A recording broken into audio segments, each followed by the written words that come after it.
I'd like to acknowledge the traditional owners of the land. I live here in Carnegie, Melbourne, on the traditional land of the Wurundjeri people. But wherever we are, I pay my respects to their elders, both past, present and future. I also work at RMIT University as Associate Deputy Vice-Chancellor, Learning, Teaching and Quality. And RMIT University acknowledges the people of the Wurrung and Burrung language groups of the Eastern Kulin Nations, on whose unceded lands we conduct the business of the university. I also pay my respects to all Aboriginal and Torres Strait Islander people of Australia and hope that the path towards reconciliation continues to be shared and embraced. Welcome everyone. Thank you for joining us today. We have a really exciting session for you this morning. The topic is about how to create a compelling, evidence-informed application based on your innovative approaches to supporting student learning. And we are delighted to have Professor Shelley Kinash design and run this workshop. Professor Shelley Kinash is a Director, Advancement of Learning and Teaching at the University of Southern Queensland. She has also been an AAUT assessed for numerous years for citations, program awards, teaching excellence awards. She's created a tier system of recognition at both Bond University and her current University of Southern Queensland. She's personally coached many individuals and teams to achieve success and was the lead author and co-leader of 3 national research practice grants. These were awarded through the Australian Office of Learning and Teaching. And one of these I know quite a lot about because we were also on a different grant, but we both looked at graduate employability. This is going back a few years. But Shelley's also been involved in projects around postgraduate student experience and closing the loop on student evaluation of courses and teaching. Shelley was awarded an International Mobile Learning Platinum Catalyst Award and Queensland State Awards for Teaching and Learning. Today she's going to be using Lego Masters as a backdrop to her presentation. She'll provide us with some valuable practical tips and suggestions for creating award-winning applications, and she'll link her tips back to the Lego Masters contestants' achievements. So this is going to be a really exciting presentation. So please join me in welcoming Professor Shelley Kinash. Thank you, Ange. It's wonderful to be here with so many people. I loved when the video screens were on and seeing everyone's wonderful faces and so many people that I haven't had the chance to see in person for so long now. I'm going to start us off this morning by playing a citation winning piece. So what we do at USQ is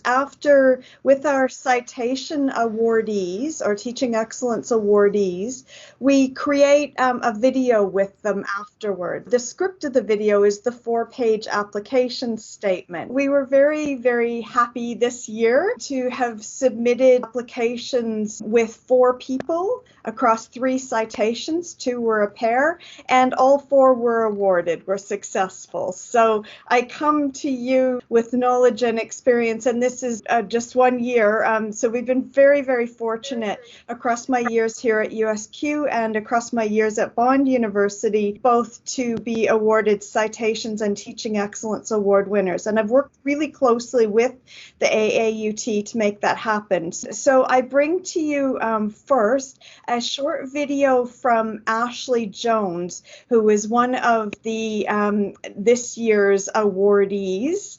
And as you're watching this video, think about it as the embodiment or the video version, the multimedia version of his 4-page statement. And think about the elements that really show up in this statement that you'd like to emulate in your own award applications. Hi, I'm Dr. Ashley Jones. I'm the Senior Lecturer in Television and Radio Production at the University of Southern Queensland. Having a very strong industry background has served me well in being able to bring the academy and the industry together. The separation has been profound over the years, and this has been something of a passion for me to bring the 2 worlds together. In 2020, Ashley was awarded a national citation for outstanding contributions for student learning.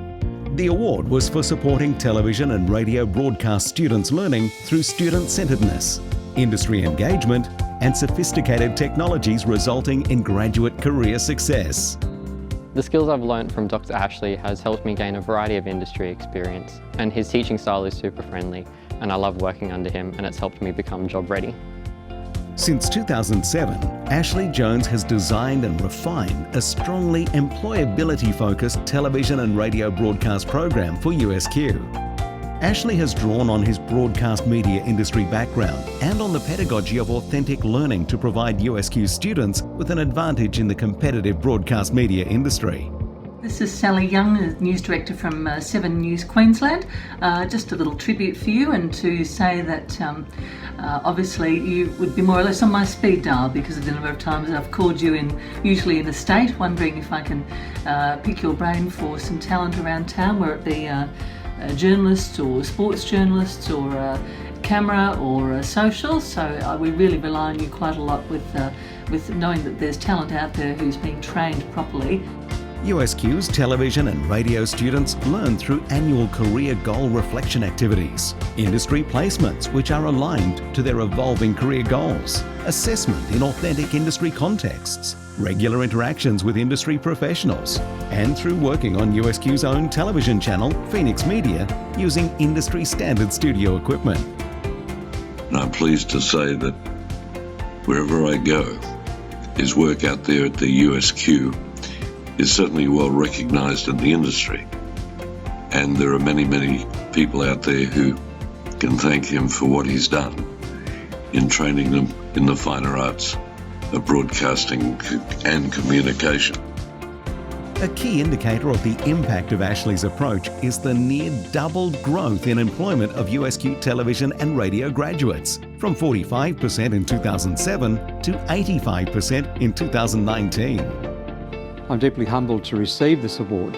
The real privilege for me is to see the success of my students who have benefited from academic and industry alliance to be able to be job ready and to see them take on all the dreams and visions they have for a career in this industry. Excellent. So some of the things that I'm particularly wishing to highlight about this particular video, and the reason I shared it to you, is that his story comes clear.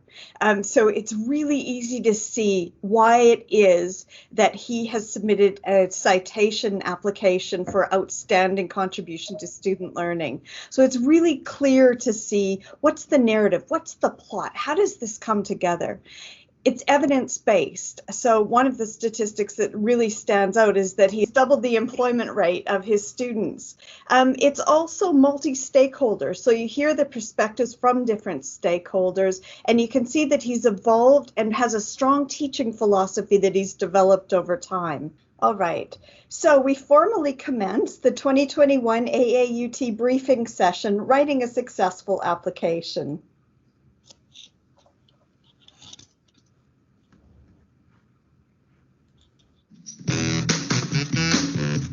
During this time,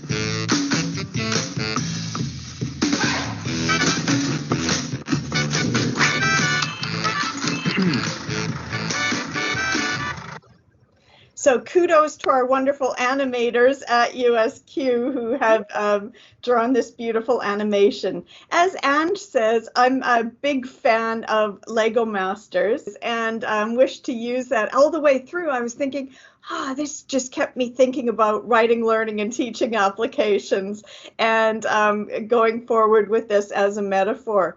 Lego Masters, for those of you who haven't seen it, and you don't have to have watched it to get the metaphor as we go through, but I'm a big fan of Hamish and Andy, who have a podcast, and they did the schoolies trips, etc. And so Hamish went on, and one of the things that he does is host Lego Masters. So it's like Master Chef, where people compete to be the Master Chef or the Master Lego, and they have to compete through various builds throughout the show. It's very family friendly and a lot of fun. And as I was watching it, I was thinking that a lot of the tips that they give to people as they're doing the Lego builds very much apply to what it's like to apply for an Australian award for university teaching. And when I'm talking about AAUT awards, I'm talking about citations for outstanding contributions to student learning, teaching excellence awards, program awards, the Neville Bonner Award, etc. So why Australian Awards for University Teaching? Why do they matter now more than ever? First of all, because Australia does not have a peak body learning and teaching organization, so VAIL, the OLT, which we used to have. So we need to look for opportunities to join together, to create and to celebrate and to keep the education sector strong, cohesive, and caring. So we need to find other opportunities to really create our identity as a professional body of educators, those who are passionate about learning and teaching. Learning and Teaching Awards send a clear message that our university students, their experiences and their successes matter. So the OLT, one of the reasons why the OLT was developed in the first place was to say it isn't only research that matters about universities. The focus of universities, what matters most is the students and their experiences and their learning experiences within that. So Learning and Teaching Awards send a strong message that we care. We care about our students, we care about our teaching. Australian education is distinctive and high quality, and aggregated teaching awardees convey that message, including to future students. So while it may feel selfish and that you're tooting your own horn while you're working for an application, you're actually building all of Australian education, including for your own university and the broader sector. University educators matter, and acknowledgement and awards keep our identities strong and our actions inspired. So now more than ever, it really matters because it's hard. It's hard working in pandemic and post-pandemic times. It's hard when there's been 17,000 job losses across Australian higher education to continue to keep our focus strong and to keep our heads up and our chins up. And so acknowledgement of awards through awards, applying for them, being part of that circle and being awarded really matters. Award winners from communities of practice, supporting one another and inspire early career colleagues to excellence. So we need to motivate that next generation. So the playful presentation context is the Lego Masters metaphor. The finale of the third Australian season of Lego Masters was on the 17th of May in 2021. In pairs, people create Lego build challenges. There's 16 builds across the season, with pairs facing elimination along the way. 3 pairs compete in the finale. So they had 28 hours to complete their final build, and the winners selected. 250 people come from the community, and they place bricks into one of the 3 of their choice, and there's a golden brick. So the brick man, who's an expert and works for Lego, gets a golden brick worth 100 votes, and he gets to put it in his choice build. So there were 3 finalists in the finals, Ryan and Gabby, and they built a circus, and it was really cool, and it had moving parts. So then the 4-ring circus came around and revealed itself in the circus tent. There was Owen and Scott, and they built a minifigure world called Engineers versus Hippies, and it again had moving parts, and it was just really cool. And you just have to picture, I can't remember whether it was Owen or Scott, but with his dreads, and he's super cool, and they do this Engineers versus Hippies. And then there was David and Gus, and theirs was the winning build, and it was just jaw-droppingly beautiful. How they managed to carve and sculpt through Lego is just mind-blowing. And theirs was of deer, and they were alert to this one wolf in the forest, but they missed 2 more lurking nearby. Now, I know that's a lot of details about Lego Masters, but it's going to make sense as I go through. I needed to create the context. So what does this metaphor mean? How is that aligned with AAUT, and why should you care about Lego Masters when you've come for a practical presentation about how to win your AAUT award application? First, the build stands for both the submitted award statement and the teaching approaches and other contributions to student learning, which forms the substance of those applications. So our teaching and our contributions to learning are brick by brick. So it's not only building the bricks of the award statement, but building the bricks through years and experience and context of how we teach and how we contribute to our students' learning. The many different colors of the bricks standing for student diversity. Many people audition to be contestants on Lego Masters. The 8 pairs taken forward are the best of the best. And this means that we're not just looking for good teaching, but outstanding contributions. So it isn't just what we would expect of every good teacher across every university in every discipline, but something where you've gone above and beyond and made outstanding contributions that have been sustained over time, and that you have the evidence to show that, and that you've shared those contributions and really led the way, that you've been a leader and shared those contributions and approaches and strategies with others as well. There are 16 builds prior to the finale, and the contestants learn along the way with robust, honest, and specific feedback from the Brickman and Hamish.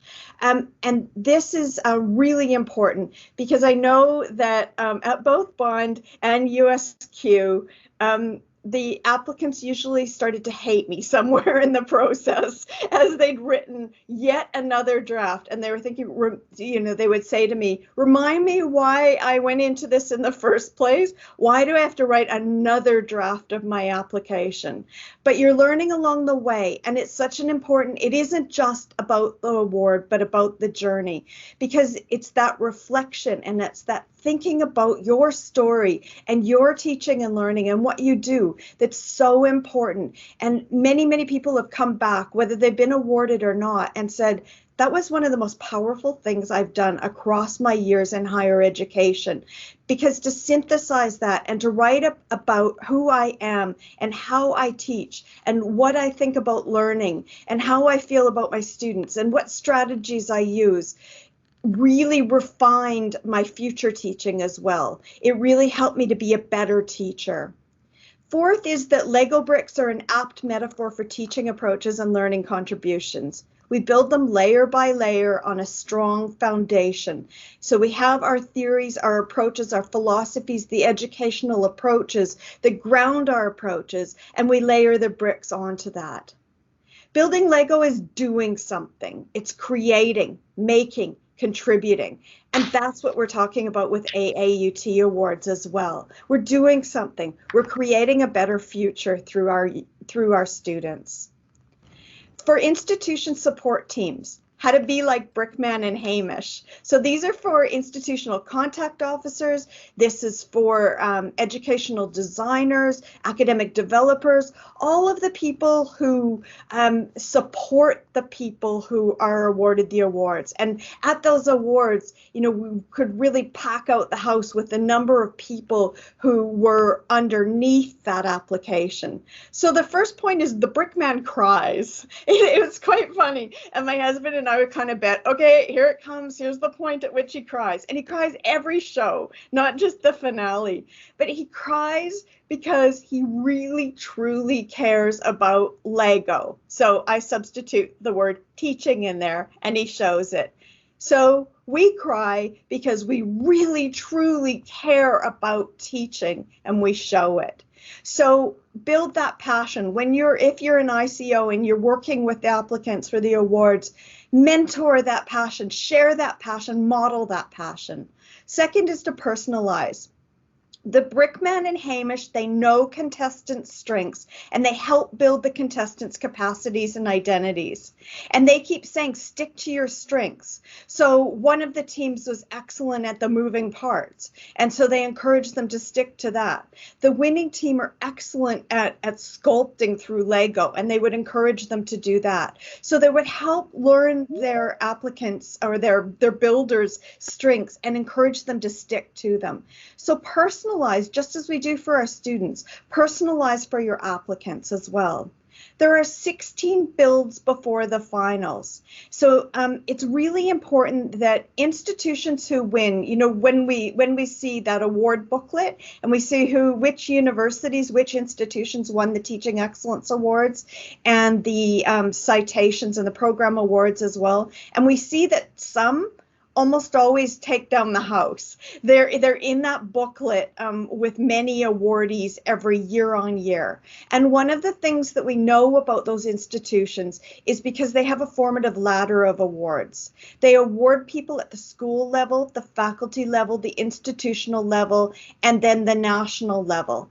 And each of those builds continues to grow those approaches. So they've fostered those, and there's a pipeline for the awards. And fourth is feedback. The Brickman does not hold back. He visits the tables many times during the build, sometimes provoking teams to start over. So he goes to the tables and he gives them hard feedback, and sometimes he says, you know, I think if I were you, I'd take it down and start over again. And sometimes that's what I've needed to do when I've been coaching awards. So one person it was just so stiff and formal, and she wasn't coming through in the award. And so I literally took the piece of paper and I slid it across the table and off onto the floor, at which time she burst into tears and I felt horrible. But I was saying, let's just forget the paper for now. Let's sit and talk about, when do you love teaching? What are the comments that you get on those surveys at the end of the semester that just make you so happy because they resonate with who you are as a teacher and what you care about your learners? So it's really giving that feedback and capturing the person and helping them to tell their story. So there's 4 defining rules of Lego Masters and of AAUT. So this is why Gus and David's final build won.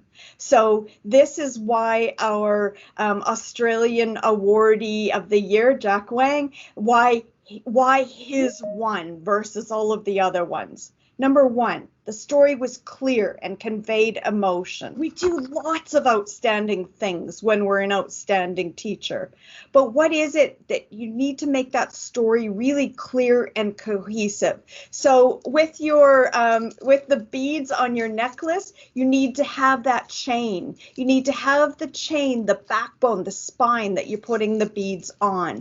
That story is so clear and it conveys emotion. 2, the builders had a creative idea to address challenges. So again, it's not just good teaching. It's not, I went beyond teaching the LMS as a filing cabinet and I interacted with my students and I did participatory learning activities and I had authentic assessment.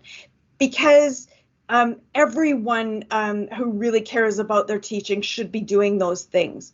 These are that you had creative ideas. So you identified what were the context-based challenges in your discipline at your university for your students, and what did you do to address those challenges? You had a creative idea and you have evidence that it worked. The third is that the creators were skilled, carefully building their technique for placing solid layers of bricks. So these are people who have honed their practice. They care about teaching and they've developed their teaching skill, carefully building their technique, and they're able to show that. And the build met the remit in a clear and cohesive way. So sometimes I've said to people, this is a really good award application, but for the wrong award. The AAUT awards are very particular, just like every awards are. And you have to carefully read the booklet and make sure that you're meeting the remit in a clear and cohesive way. There are 4 assessment criteria for AAUT citations. 1, positively impacted on student learning, student engagement, or the overall student experience for a period of no less than 3 years, unless you're early career, and you can look at those specific criteria. But so you need to show evidence that you had a positive impact on student learning, student engagement, or the overall student experience, and show that trajectory that has been sustained for no less than 3 years. The first pilot year doesn't count. So if you're trying the approach and seeing what works, but then you rolled it out, the clock starts at that full rollout. 2, gained recognition from colleagues, the institution, and or the broader community. So here's again where that laddering or that the school, faculty, university awards really work out because you're showing that you received the recognition. Beyond that recognition, what's very compelling to the assessors is to know that others have picked up your approaches. So you didn't only disseminate them, and they didn't only say that they're great and specifically about the particular innovations that you played out, but also that they adopted them. They adopted and adapted them, and that it's having impact with their students as well. Third is that you've shown creativity, imagination, or innovation. So this is that part that it's outstanding contributions to student learning, not just good contributions to student learning. And fourth, that you've drawn on the scholarly literature of teaching and learning. So you didn't just pluck these strategies out of the air, but that they were built on intertextuality or on that strong background of educational design. And so you've gone back into the OLT good practice reports. You've looked at the literature and you've based these approaches on the educational theory and frameworks and good practice that's come before. So here's some specific tips for applicants to go into a little bit more detail into those general points. At the finale, so Scotty and Owen had been building for quite some hours, and they had this really cool, and they were getting so excited, and they were building really fast, and there was a million elements. And as we were watching the build on the TV, you're kind of thinking, this is getting really confusing. And just then, the brick man comes up and he says, Scotty, Owen, stop your build for a moment. Come stand back here with me. And he says, your engineers versus hippies story is not clear. And they look and go, yeah. So it wasn't that they were going to stand there every time somebody came by and explain, these are the engineers and these are the hippies and they're having a war, and it had to come clear in the statement. And that's what has to happen with your 4-page statement if you're going for a citation, or your 10-page statement if you're going for Teaching Excellence Award, etc. You need to tell a story that matters. What is your plot? Where is the intrigue? Is it too complex? Is it compelling? What was the challenge or the problem? So you weren't just doing this because you felt like winning an award, but that you actually recognized a challenge or a problem for your students, and you have evidence that there was a challenge or a problem, and you did something about it, and you have evidence that it worked. For which students? What did you change? How do you know the change worked? So all of that needs to come crystal clear. And that's why I started by showing you Ashley Jones, because you could see now, and we had the same thing, and you'd say, well, it is clear what he did. That's because he came to that clarity. So this was, Ashley did at least half a dozen, completely different drafts before he came to the statement that was represented in that video, where he focused on lots of different things, but we honed in and said, this is the intrigue. This is the plot. This is the story. Television and broadcast media, students are really struggling now because it's a very tightened industry with all the social media, etc. And so people are finding it tougher and tougher to get jobs. And so there was the challenge or the problem. And so he zoomed in on these are the solutions that he put into place, the learning solutions, the way that he was teaching about the curriculum in the discipline, about the student experience supports, etc., that would really solve that problem. And then he created the data that it was solved, or featured the data that it was solved. Here's another element from the story. Brickman's crying again at the finale, and he starts sobbing. And he says, David and Gus, your story is beautiful. The emotion in your deer is so real. The action is clear without motors and mechanisms. And this is really important because you don't have to have done education technology or digital fluency. That's not the only innovation. Innovation and creativity can be really caring about your students. So I had one person who was writing hers in law, and she said, I can't do it because I didn't do anything innovative. All I do is I love my students. I care for my students. I'm with them through their moot court, and That is it. That's your creativity. That's the outstanding approach. So it doesn't need to be innovative in a traditional definition of the term in terms of bells and whistles, motors and mechanisms, but it can be really innovative and creative in how deeply and how you show that caring for students that enhances their learning. So bring yourself into the experience. Why does what you did matter? How did your approaches and contributions foster student success? It does not need to be high tech, and it can be ordinary innovation. Here's another story. Brickman, this is really early in that final build. And he says, Ryan and Gabby, why are you having a spinning disc beneath the 4 scenes if the viewers can see them all from above? You need to add a circus tent.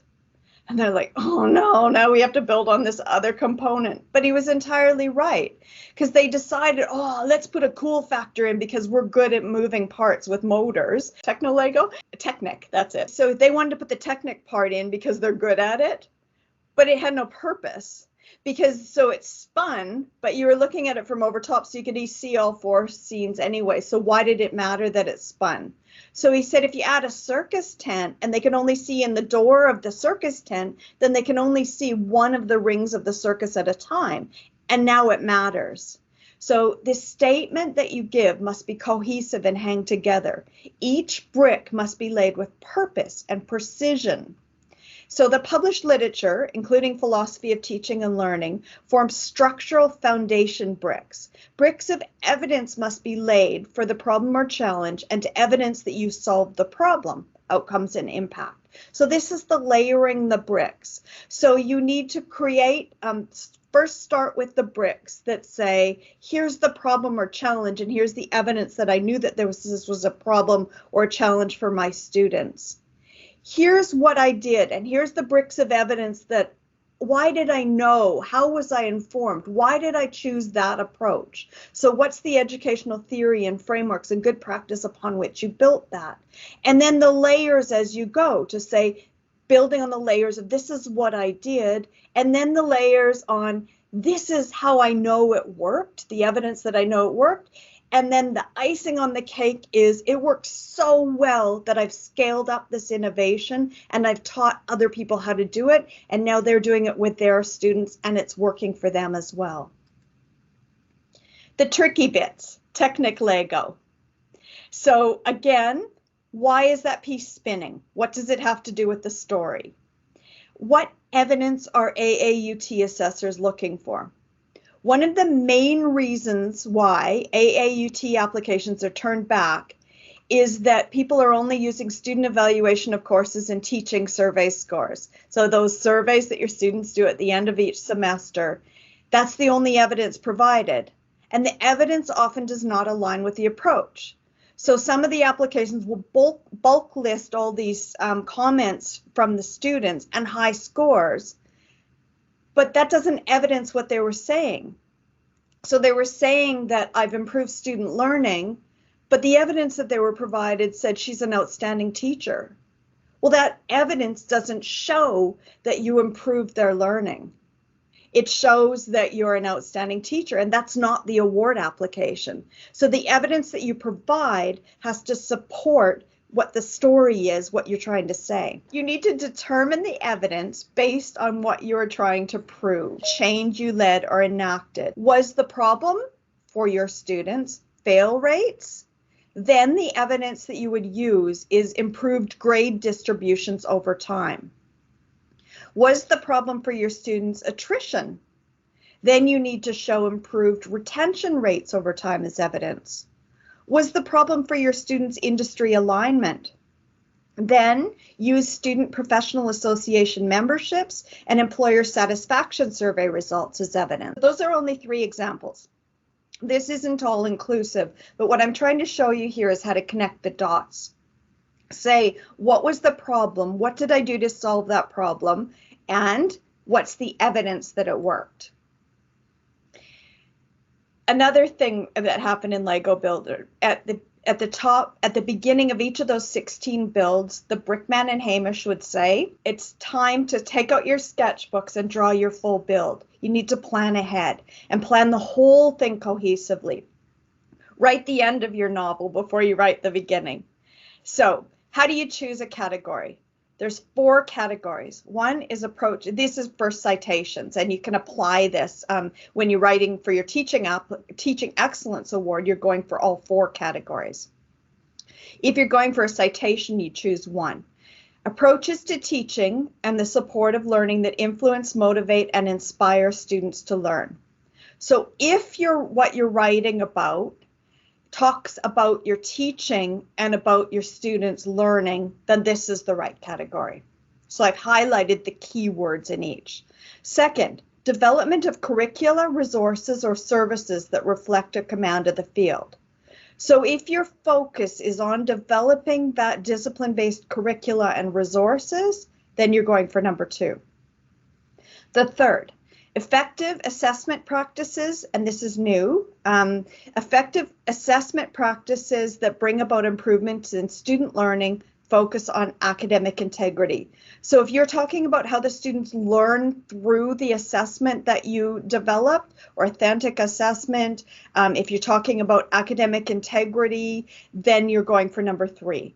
Number 4, innovation or leadership that has influenced and enhanced learning and teaching and or student experience. And this again is a new category. So if you're looking at your overall leadership, so this may be that you're in a central learning and teaching unit and you have implemented practices that have influenced and enhanced learning and teaching overall, then you're going for number 4. So here's a few examples. Number 1, do you have evidence of finding creative, efficacious ways of supporting students to overcome learning challenges in your discipline? Then you're going for category 1. Did you write a textbook and case studies and then use these to support your students' learning? You're going for category 2. And just a quick note about this one. This second part of the clause is really of the sentence. The second clause in the sentence is really critical. It's not, you're not getting the award for writing the textbook and the case studies, but you're getting it for using those to make outstanding contributions to student learning. So what did you do with them that allowed your students and that you have evidence that they learned better because of them? Are the assessment activities you created and provided formative feedback to students about not only designed to evaluate students, but for them to learn through doing? Then you're going for category 3. Number 4, have you provided sector-level learning and teaching leadership, which has built the capacity of others to teach and had measurable impact on student learning? Then you're going for category 4. So what is it overall that makes Gus and David's Lego Masters creations and their winning AAUT submissions so great? So over the season, every time, Gus and David's was just outstanding. Focus, emotion, skill, care, identity, and teamwork. So they kept the focus on what they were doing. They built emotion into everything that they were doing, and they let it shine forth, their passion. They have skill that they've developed, that teaching skill that you have. Care. They really care about Lego and their builds, and you really care about teaching and your students and learning. Identity. Their identity was really clear and came through very clear in their builds. And teamwork. They worked so well together.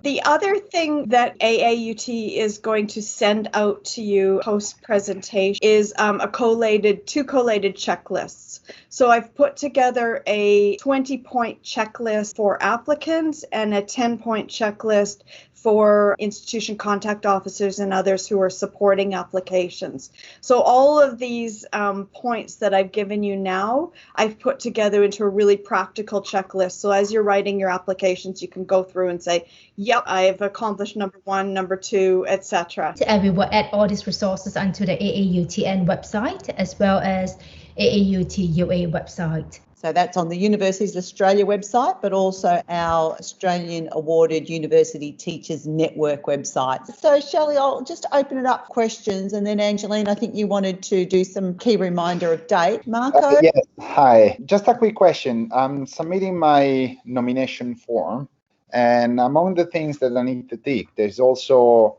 the possibility to apply for early career and sessional staff. Mm-hmm.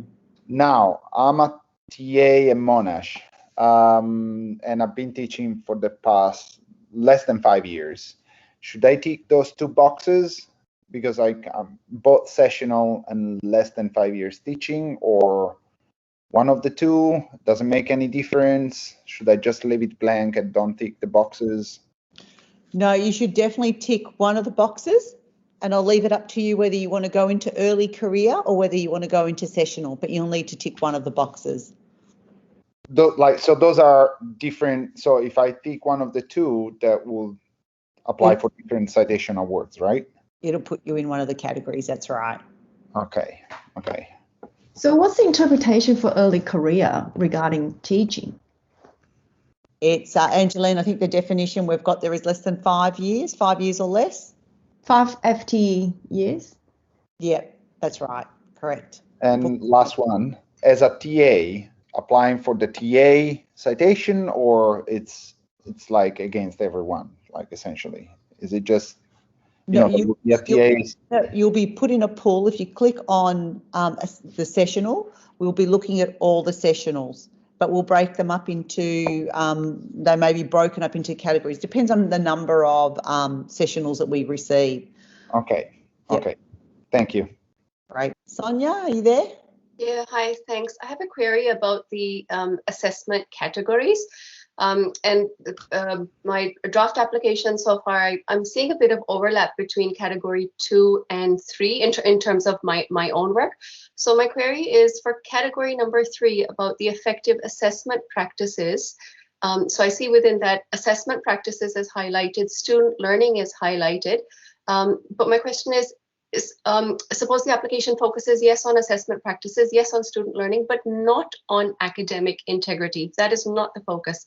Can one still apply in category 3? Yes, of course you can. Yes, absolutely. Okay, thank you.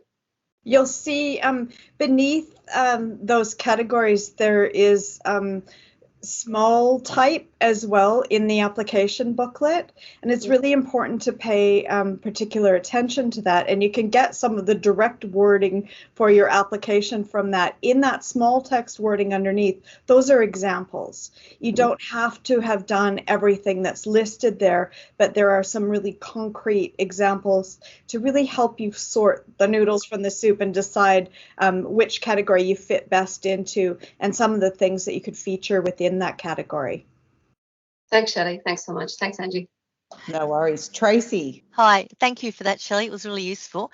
Just a question in relation to the teaching excellence. If you're stronger, say like in 2 categories, or should you sort of like balance it out so each one sort of looks like on balance? Or if you are stronger in 2, favour the 2 and then make, the other one of less pages or whatever. Do you have any advice regarding that? My advice from adjudicating these is to do them evenly.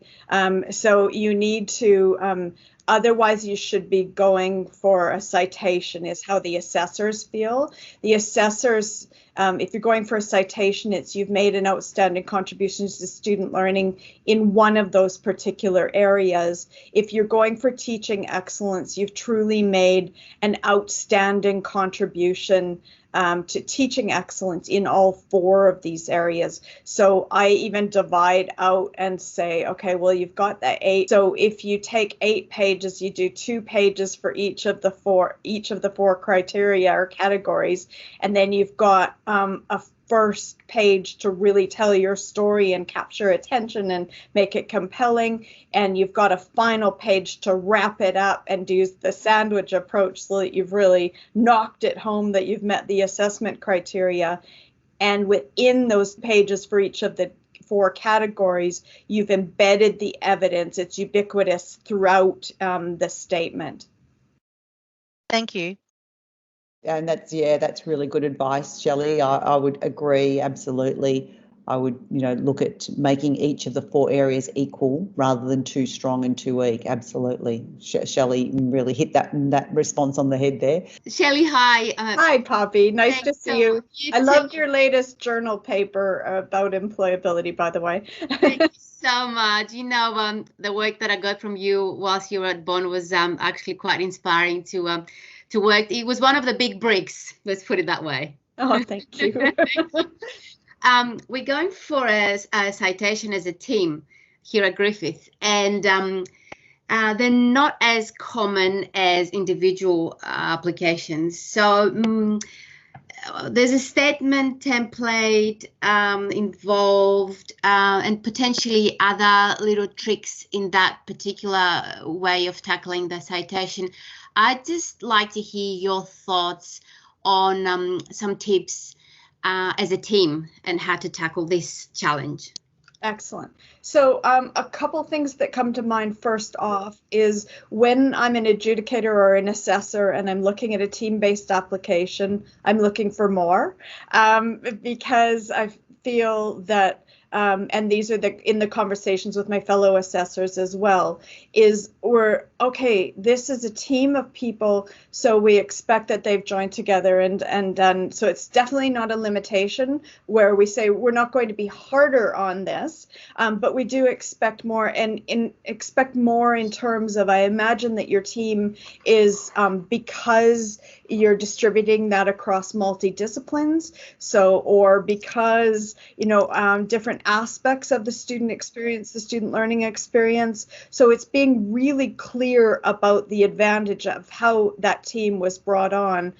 What doesn't tend to work, so it's really wonderful if you're including in the team and showing how each of the team members applied that in their disciplinary context and how that varied and the evidence from that. What doesn't tend to work is people who are overly humble, because these are award applications and you kind of have to get over yourself and just say that you're going for it, and if it doesn't sound outstanding, it's not going to win. So what people do with teams is they say, I didn't do it alone, so I'm going to tag on everybody's name who had anything to do with this, and that doesn't tend to work. So you have to really look, just like a journal paper, if you're going to put people's names as authors, they needed to have made substantive contributions to the ideas, to the work, etc. And you need to be able to show what they did. So keep the teams really to the core people and honor them in other ways, so that if you do win it when you share that at your university, like Ashley, even individuals, when they go for individual awards, they didn't do it all themselves. So when after, alongside that video, and we had an institution award ceremony, he really honored the other people. So he sent out emails of thanks. And so there's other things that you can do. So if you're going to include people in the team, make sure that they made substantive contributions and show those contexts. Thank you for that. Is that we use the template, the team statement template, to flesh that out, or do we embed that in our application throughout? So make sure it's really clear in that team piece, but again, that your application is cohesive. So the assessors need to read something and go, well, this is this morning, if you saw Campus Morning Mail, our postgraduate paper came out, and you'll see that, so this is about a journal paper, but it came from a university learning and teaching practice thing about student experience. So I'll use this as an example. There's it ended up with 10 authors in the end. And we really had to make a big decision about that. And so we made sure everybody had a cohesive contribution, but we decided that in this case, that was okay because the research project was across 26 universities. There was 319 postgraduate students. And so it's a very representative, big scale project. So yes, it made sense that there was a number of authors. So it was cohesive, and you can see in the application, the robustness, the application across disciplines, etc., that yes, indeed, it was a team. So it comes through both that team, that sheet that's dedicated to it, but also in the breadth and depth of the university learning and teaching practice that you're writing about. And do you have anything to share from that? Yeah, no, you've answered that beautifully, Shelley. There's a couple more questions, so I will move to the next question, and that's by Odette. Hi, Odette. Hi, Shelley. I was nominated or approached by my head of school that she was wanting to nominate me for the Neville Bonner. And so my question is around, I did embed and create all that Indigenous health curriculum as a standalone back in 2002 at my university, USQ. And then I taught that for about 6 years, and then I stepped away for a decade, and I've now come back into USQ, and I've been here for nearly 5 years now. So, I mean, whilst I was the inaugural academic and the writer of that curriculum, but I stepped away for, 10 years and I've come back. In my application, do I discuss the team that actually did that body of work? Because my head of school just said to me, no, I want you as a single person to be nominated out of the school. And yet there's a number of Aboriginal academics that we've had in that 10 years that I was actually away. But I'm the longest serving Aboriginal academic in the School of Nursing of 12 years. So I don't know how to talk about just me, and do I therefore focus it on, well, this is about me developing the curriculum, me running it through the school for the first, or some just a little bit, So I'll give you a specific example, and then I'll answer, and then Ange may have some things to add to this as well. One of the ones I remember as an assessor that was successful was around the 3-minute thesis, 3MT, that's it. I knew the acronym was going to come to me. And when I first read it, I thought, that's interesting, because every university does 3MT.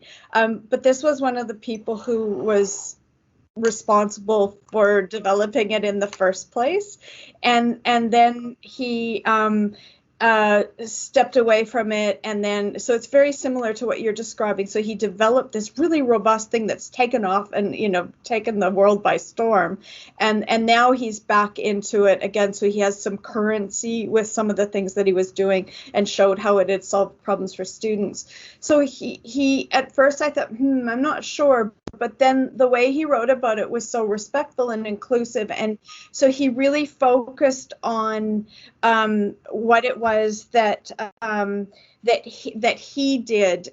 So if you're writing the Neville Bonner, you can do that more than in the citation. You have to be really careful, because it's outstanding contributions to student learning. So you have to, one of the litmus tests, and this is on the checklist, is to watch and see how many statements start with I, because you don't want to go, I did this and I did this and I did this, because it's about your students and their learning. So you flip that to third person, and you're talking about the students and your learning. With the Neville Bonner, you can definitely talk about and acknowledge that and say, I'm going to, in the first paragraph where you're in that sandwich approach, you say what you're going to do, and then you do it, and then you say what you did. So in your introduction, you say, these are my contributions to Indigenous curriculum and application, or whatever it is that you're writing about. So you're saying that I'm going to talk about how I developed that curriculum and what I did to do, and what's unique and new and novel about that, and then how I've been implementing that in the last 5 years. I wish to acknowledge the 12 people who taught using this curriculum in between. So you can use that as evidence of sharing your contribution, and also acknowledge your colleagues, but still write an individual application. I think that's a great response. So I think you really need to think through, what was the contribution of the others? Were they just applying something that you had developed, or did they have part in developing that further? And that might form the basis of whether you go for an individual or you go for a team. But it sounds like your boss is asking you to apply for individual. I think the way Shelley is framing it is, still acknowledging the contribution of others and what they've done, but you were sort of the driver in that. Beautiful. Thank you very much. That's all right. One last one, and that's by Michelle Lazar. Hi, I just wanted clarity, and I think we figured out where the challenge is on the page number, because I thought that was a beautiful way. And, having drafted the Teaching Excellence, I realized 8 pages is challenging to include a summary plus the all the different sections, like the opening, because I think it's 8 pages. We were hearing 10 pages, but maybe they were referring to a program level. We were just trying to figure out the recommendation to open with synopsis and overview and have a closing and 2 pages each for each category. It was sorry. I stretched sorry. in my mind. Yeah. No, I think you're absolutely right. So I would divide it out. You're right. It is 8 pages. So that would leave you like half a page at the beginning and the end, and a page and a half for each of the 4 categories. Thank you. This is why I'm a qualitative researcher, not a quantitative researcher. So I am a qualitative researcher as well, and I felt uncomfortable asking the question, but it was more about there are such strict rules. I just I wanted to make sure we weren't missing something on our end. So I apologize for asking such a pedantic question. I'm so glad that because I thought that was. I'd hate to be quoted and we get 10-page applications in, and say Shelley Kinash said. So anything that I say, follow the guidebook. That's the right. Yeah. Okay. Perfect. No, and I love the idea of a closing in addition. So that was great. Thank you. Excellent. I think that brings us to a close to all the questions. Shelley, thank you so much for that. That was fantastic. I'm going to pass it on to Angeline. I just want to remind everyone that the key dates for submission for phase 1 is actually by Friday, 27th of August. ICO to submit all the nominees' details via the awards portal. And by Friday, 17th of September to submit the full application. So these are the key dates. All right, fantastic. All right, then can you please all give a round of applause, whether it's a virtual round of applause or to Shelley. We really enjoyed that session, Shelley. Thank you so much. I think people found that valuable, and it was so enjoyable to listen to the analogies between, putting a application together and what's happened in Lego Masters. Now, every time I watch Lego Master, I'll be thinking about how awardees are drafting their application. So thank you so much, Shelley. Really appreciate it. Thank you so much. It was delightful, and I see so many faces, and I miss you all, and can't wait till we can be together again. Bye, everybody. Have a lovely afternoon.